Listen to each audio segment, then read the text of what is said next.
La campagne Bob des fêtes de fin d'année est terminée depuis un mois environ et les résultats ont été analysés. Alors, avez-vous été prudent, oui ou non, durant cette période? La police et l'IBSR ont-ils atteint leurs objectifs et qu'attend-on de vous à l'avenir? En fait, le bilan de la campagne est doublement positif. Donc, d'une part, le nombre de contrôles a augmenté encore par rapport à l'an dernier. L'objectif est largement atteint. 270 000 contrôles ont été effectués. L'objectif était de 250 000, donc vraiment objectif atteint. Et deuxième point positif, c'est que le pourcentage de conducteurs positifs a baissé. On est passé de 3,3% l'an dernier à 2,9%. Et ça, c'est évidemment le plus important.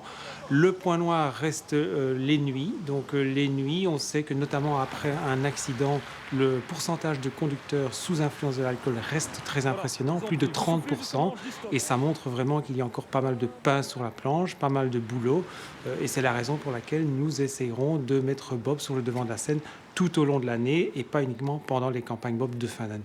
Nous avons eu par exemple une action Bob lors de la Saint-Valentin, donc avec un petit concours organisé. Et nous aurons également une action Bob pendant les vacances d'été, parce qu'on sait que ce sont des moments où les Belges ont tendance à boire davantage et à reprendre le volant après avoir bu. On va aussi contrôler différemment certains conducteurs. Oui, les conducteurs professionnels, donc par exemple les chauffeurs de camions, les chauffeurs d'autocars, auront une alcoolémie maximale qui va baisser. Donc on va passer de 0,5 pour 1000 maximum à 0,2 pour 1000. Pourquoi? Tout simplement parce que ces conducteurs ont des véhicules qui sont une masse beaucoup plus importante et donc forcément en cas d'accident, les conséquences sont beaucoup plus importantes également. On voit que d'année en année, les résultats sont de mieux en mieux. Est-ce que ça vaut encore la peine de faire des grosses campagnes? Oui, bien entendu, on remarque que pendant les campagnes, le pourcentage de conducteurs positifs est systématiquement moindre que pendant le reste de l'année, ce qui prouve l'efficacité des campagnes. Et deuxième élément d'importance, il faut encore ajouter que chaque année, pas moins de 200 personnes perdent encore la vie dans des accidents dus à l'alcool. Alors l'alcool, c'est un moyen de conduire sous influence. Il y en a d'autres, je pense aux drogues, aux médicaments. Est-ce qu'il faut aussi travailler dans ce domaine? Oui, bien entendu, il faut lutter contre la problématique des drogues au volant. Cela dit, ce n'est pas le même public, hein. Je crois que ce sont surtout les 40-54 ans qui, lors des contrôles, sont davantage représentés parmi les conducteurs positifs au niveau de l'alcool. Pour les drogues, c'est surtout un problème pour les plus jeunes et donc c'est un autre public. Mais bien entendu, il faut continuer d'accentuer et la sensibilisation et les contrôles et c'est ce que nous ferons en 2013.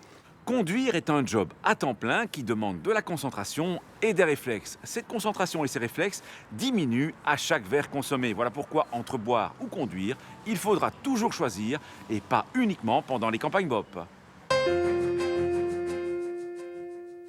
À la question de la semaine dernière, il fallait répondre que c'est le cyclomoteur qui ne doit pas actuellement être immatriculé.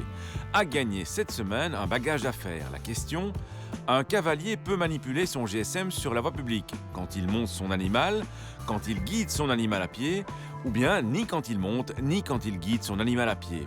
Soit vous téléphonez au 0905 56 493, soit vous envoyez un SMS au 6020 en tapant contact 1, 2 ou 3.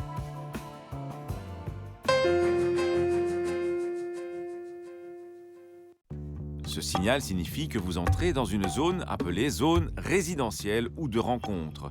Clairement, la circulation automobile n'est pas la priorité dans une telle zone. Ainsi, la vitesse maximale autorisée y est de 20 km/h. En tant que conducteur, vous ne pouvez y mettre en danger les piétons ni les gêner. Soyez aussi très attentifs aux enfants, car les jeux sont autorisés sur toute la voie publique. Enfin, le stationnement y est interdit, sauf si des emplacements sont prévus à cet effet. À la semaine prochaine et d'ici là, bonne route!